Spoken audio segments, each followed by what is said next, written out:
Hey guys, I just took a walk out around a few blocks, and it's pretty cold out. And this is where it is that even though, I mean, no longer how sick you are, and just you feel like so sick and you feel like shit. Doing everything is like a monumental task to even get off your bed to go to the bathroom.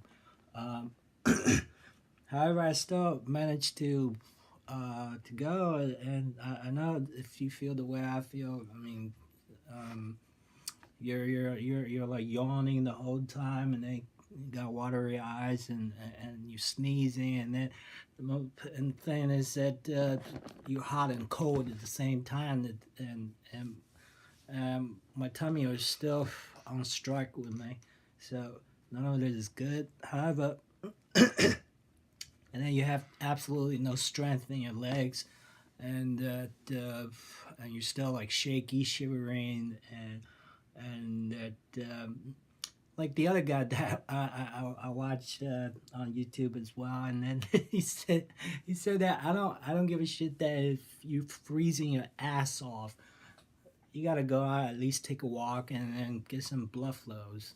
You just can't lie in bed all day and then you're not gonna get any sleep anyway. So, and then I came back sweaty as hell. It would just see my voice a little shaky.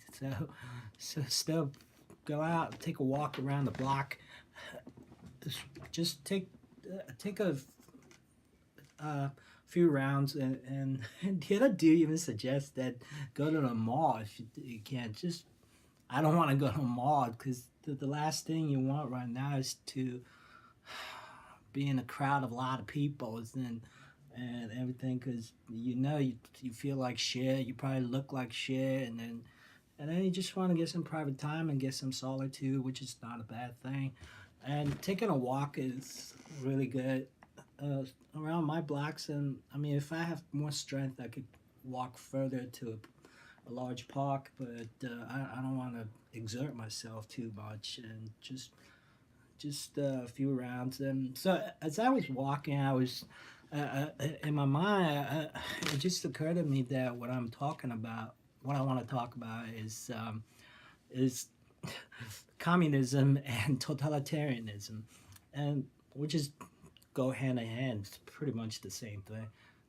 No, it's exactly the same thing, especially in Maoist eras. So I want to talk about 1976.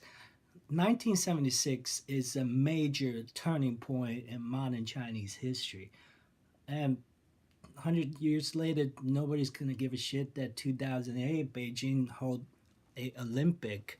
Just like nobody really give a shit Nazi hold an Olympic too. Speaking of Nazi, Leni Riefenstahl is pretty good at when she make Olympia. So getting back to 1976, why it is.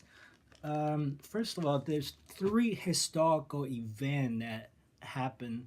Um, the first thing is April 5th, 76, the premier of China, Zhou Enlai, passed away, uh, kicked the bucket.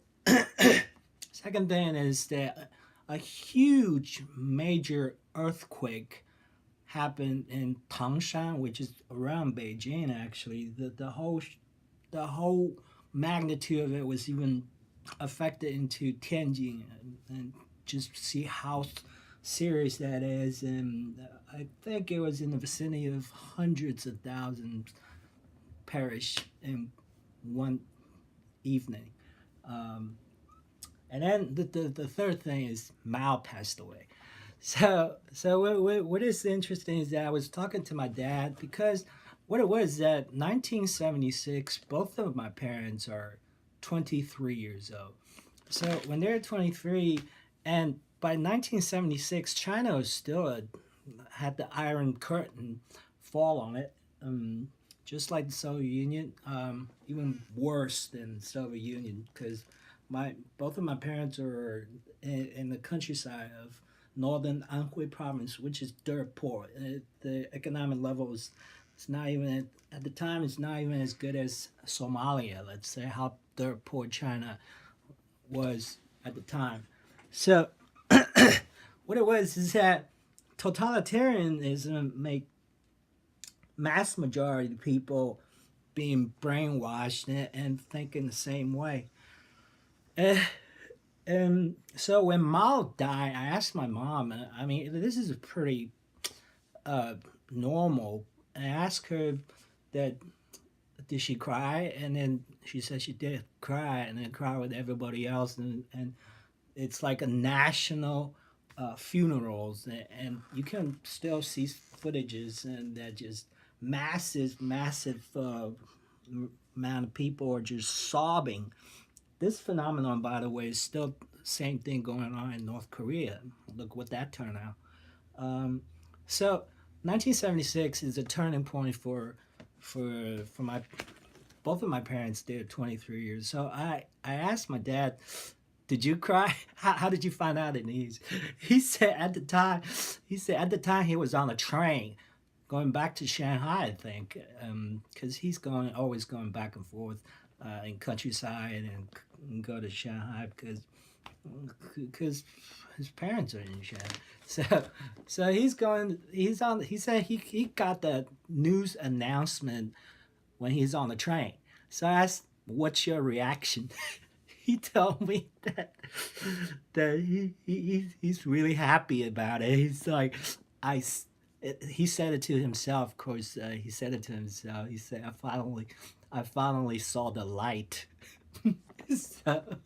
so because you understand, 1976, the mass majority of Chinese are still brainwashed into that system and thinking we just lost the greatest leader in the world, probably. They're sobbing in a way that it's like probably even if their parents died, I don't know if they're sobbing like that, but this is how easily people are manipulated in totalitarianist society.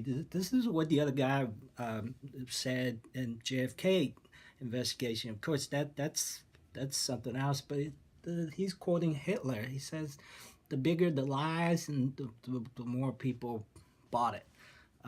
So that's where it is. Another little anecdote I want to share is my grandpa. This is what I heard from my dad, because earlier in the video I was talking about my grandfolks, and what happened to them is a lot of ups and downs, of course. Because when I mentioned that later on they got cut, what I mean, they got cut during the Cultural Revolution, but in the 50s they already got demoted. So I mentioned my grandpa was took different positions. Sorry, my tummy was just keep on not doing right. And then there's an anecdote that he got demoted, which is okay. This is why my grandpa